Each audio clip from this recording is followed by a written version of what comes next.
егер сіз мамандық таңдай алмай жатсаңыз, немесе өз мамандығыңызға күмәнданып жатсаңыз, менің оқиғамды тыңдап көріңіздер. Мен бакалавриатта Назарбаев университетте оқыған мамандығым құрылыс инженері.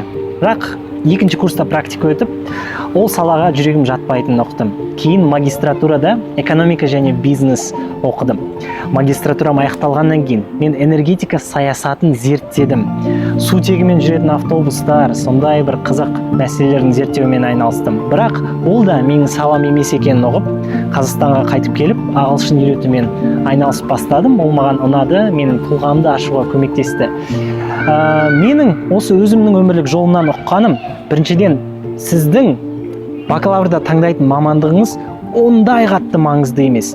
Ең маңыздысы, біріншісі ол сіз меңгеретін дағдылар.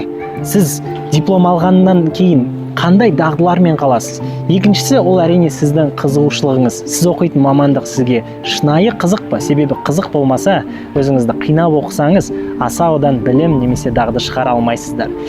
Және осы екі нәрсені меңгерсеңіз, өмірде өз орныңызды тауып аласыз.